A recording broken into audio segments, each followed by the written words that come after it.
Imagine watching the sunset from an opera house rooftop while the Norwegian capital sprawls beneath you, then discovering ancient monastery ruins on pristine islands just minutes from downtown. Oslo isn't your typical European capital. It's where cutting-edge Nordic design meets untamed fjord wilderness. Planning 2 days here, but overwhelmed by balancing world-renowned museums with hidden local treasures? This guide reveals the insider's approach to experiencing Oslo's unique blend of urban sophistication and natural beauty. We're exploring the perfect 48-hour journey through Scandinavia's most surprising capital, including secret viewpoints locals guard jealously and the timing mistake that ruins most visitors' plans. Here's your blueprint for mastering Oslo.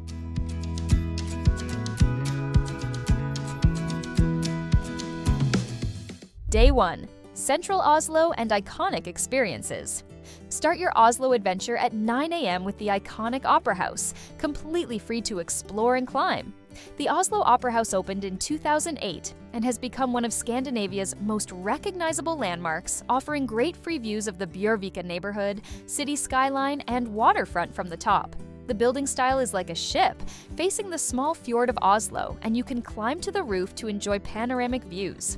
What makes this experience special is that you're literally walking on the roof of an active opera house. Sometimes there are free, open-air concerts outside where you can sit on the platform and enjoy music while taking in the sea view. Spend around 45 minutes here taking photos and soaking in the views. From the Opera House, take a scenic 15-minute walk through the modern Barcode district to reach the stunning new Munch Museum. This architectural marvel houses the world's largest collection of Edvard Munch works. The museum collects precious materials such as Munch's paintings, sketches, letters, notes, and photos, allowing you to fully understand his life. The fascinating backstory is that Munch wasn't considered a best-selling artist during his lifetime, so many works remained unpublished until his death in 1944. In 1940, Munch donated all his works to the Norwegian government, creating this unique art museum. The exhibits change regularly with rotating displays. Entry costs around $20 US for adults, $9 US for under 25, free for children 0 to 17, but it's included in the Oslo Pass. Allow 2 hours for this world-class collection. For lunch, take tramline 12 to the trendy Grünerløkka district, specifically to Skal Mat Bar overlooking Olaf Ries Plass. This eclectic neighborhood haunt blends a bar's spirit with gourmet offerings, championing seasonality with global small dishes and an eco-conscious slant. Their layered potato fries with cream fresh and dill oil are legendary among locals, and their zesty grilled cheese merging cheddar with jalapenos creates the perfect balance of comfort and creativity. Expect to spend around $23 to $27 US for a satisfying lunch. Note that Oslo uses Norwegian kroner, NOK, but will provide US dollars equivalents throughout this guide for easier planning. After lunch, explore Grünerløkka's vibrant streets filled with quirky boutiques, street art, and cozy cafes. Walk along Markveien and discover vintage shops, independent bookstores, and galleries showcasing emerging Norwegian talent. The afternoon calls for the magnificent Vigeland Sculpture Park, accessible by tram or a pleasant 20-minute walk through Frogner district. This completely free park features over 200 sculptures by Gustav Vigeland, making it one of the world's largest sculpture parks created by a single artist. The famous Angry Boy statue, Sinnataggen, remains extraordinary and bizarre year-round. The park's crown jewel is the monolith, a 14-meter-tall column carved from a single block of granite depicting 121 human figures. The fountain area showcases the cycle of life through intricate bronze sculptures, while the bridge features 58 sculptures exploring human relationships and emotions. Plan for 2 hours here. Continue to the nearby Frogner area for the elegant shopping district around Bogstadveien. Stop at the Freya chocolate shop on Karl Johans Gate for chocolate that defined Norwegian taste for over 100 years. The store has modern, bright interiors, and window displays still attract visitors. In winter, enjoy the country's very best hot chocolate here. End your day at the Royal Palace, where you can walk the surrounding gardens for free. The Palace Park features tree-lined paths, manicured gardens, and small ponds that locals use for peaceful evening walks. But before you book that expensive dinner everyone talks about, here's what locals know.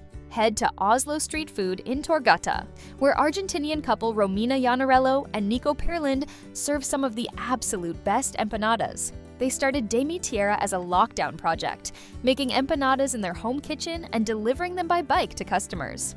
Now their shop offers flavors, including beef with chimichurri, ham and cheese, creamy corn, chicken, and mushroom and cheese. A full meal here costs around $14 to $18 versus $45 to $64 at tourist restaurants. Day 2. Museums, fjord adventures, and local secrets. Begin day 2 at 9 a.m. with island hopping in the Oslo fjord. If you only do one activity on your trip to Oslo, make it island hopping. This experience represents the soul of Oslo living, where locals escape urban life for pristine nature just minutes from downtown.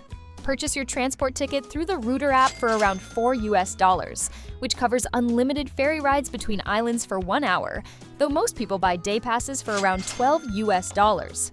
Start with Hovedøya, the closest island to Oslo city center, at just 10 minutes away by ferry from Aker Brygge. This island holds dramatic history. Ruins of a 12th century Cistercian monastery create a mystical atmosphere, while hidden beaches and forest paths offer peaceful retreat. Spend about 45 minutes exploring the ruins and enjoying the contrast between ancient stone and wild Nordic nature. Continue to Nakholmen, connected to Lindia by a small bridge, creating a unique double island experience. The ferry journey between islands offers constantly changing perspectives of Oslo's skyline. Lindia charms visitors with its traditional Norwegian summer cabins, hytte culture, painted in classic red, yellow, and white colors that define Nordic coastal architecture. These cabins represent centuries-old Norwegian tradition of escaping to simple waterfront retreats. Journey to Langyen, Oslo's largest recreational island, featuring sandy beaches that rival Mediterranean destinations during summer. The island offers hiking trails through dense forest and elevated viewpoints, providing 360-degree views of the Oslo fjord. Complete your island tour at Bleikøya, smallest but perhaps most picturesque of the islands, with rocky outcrops creating natural diving platforms. Return to the city around 1 p.m. for lunch at Arakataka, situated near Rockefeller Music Hall and standing as Oslo's cherished budget fine dining jewel. For over a decade, this restaurant has maintained its reputation for exceptional quality at accessible prices. Their menu consists of small dishes, fairly priced between $12 to $17 each, with the idea that you order 2 to 4 dishes depending on hunger level. If you order 5 or more dishes, you get a discounted price of around $11 per dish. Don't miss their signature spaghetti with butter sauce and løyrom, vendasro. This dish showcases how Norwegian ingredients can transform simple preparations into memorable experiences. The afternoon adventure takes you to Bygdøy Peninsula, accessible by bus number 30, the only public transport route to this museum district. Choose between the Fram Museum and Norwegian Folk Museum, both representing different aspects of Norwegian identity. The Fram Museum showcases Norway's polar exploration heritage through the preserved Fram ship, the strongest wooden ship ever built, and the vessel that carried Norwegian explorers Fridtjof Nansen and Roald Amundsen on their legendary Arctic and Antarctic expeditions. Interactive exhibits include simulated storms that recreate the extreme conditions these explorers faced, while walking through the actual ship reveals cramped quarters and navigation equipment. Entry costs around $16, but the experience justifies every dollar through its combination of authentic artifacts and immersive technology. Alternatively, the Norwegian Folk Museum presents an open-air journey through 500 years of Norwegian cultural history. More than 160 traditional buildings from across Norway have been relocated here, including a spectacular 13th century stave church. Traditional craft demonstrations occur throughout the day, and during summer, costumed interpreters bring historical periods to life through authentic activities like bread baking and traditional games. Entry costs around $18, and children under 18 enter free. For your final evening, experience contrast in the revitalized Vulcan industrial area, where Swedish-born chef Mikkel Svensson and his team have created deeply rooted collaborations with local artisanal purveyors. The outcome represents Oslo's incredible culinary evolution, mid-sized dishes made with the best the region offers, served in a stark and hip space. Expect dishes featuring Frøya scallops with gooseberries and Oslo's renowned Illebrød sourdough. Essential practical information. Transportation. Oslo's public transport uses Ruter tickets valid on all buses, trams, train, and ferry. A 24-hour ticket for one zone costs around $12 and is cheaper if you take more than 3 rides. Single zone tickets cost around $4 and are valid for 60 minutes with transfers.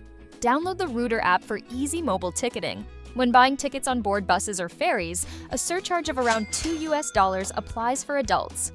Accommodation. Budget option. Anchor Hostel is the cheapest in Oslo, popular with backpackers, though you'll pay around $5 extra for mandatory linens. Mid-range.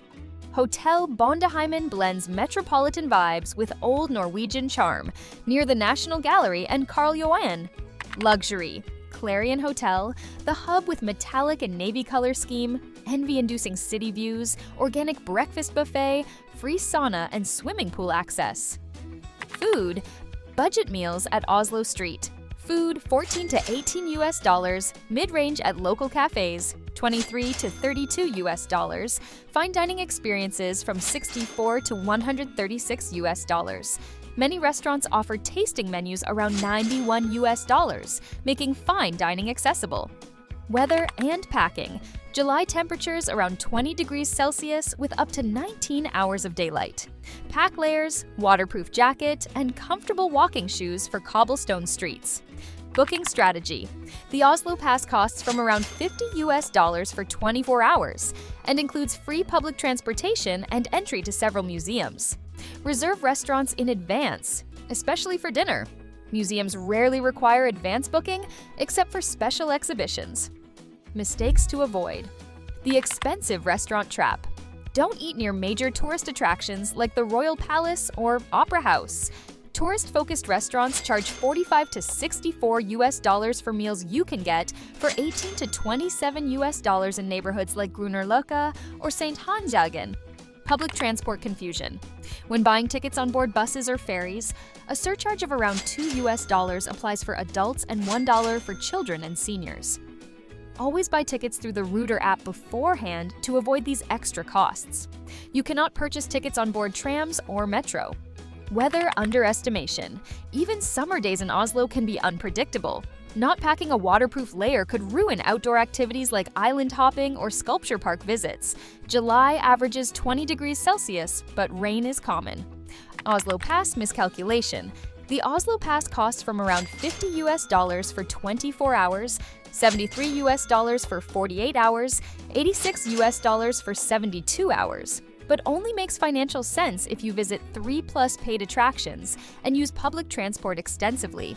Many of Oslo's best experiences, Opera House, Vigeland Park, island hopping with regular tickets, are free or very affordable. Munch Museum timing. Free admission on Wednesdays for ages 18 to 21, except July and August. Book time tickets in advance as capacity is limited, and walk-ins aren't guaranteed entry at preferred times. That's your blueprint for conquering Oslo in 48 hours. You've discovered how to navigate like a local while experiencing both the iconic landmarks and hidden corners that define authentic Oslo living. What excites you most about this Oslo adventure? Share your thoughts below, and don't forget to subscribe, hit that like button, and turn on notifications for future videos if this planning guide proved valuable. Plus, check out our next video for another incredible destination worth adding to your travel list. See you there!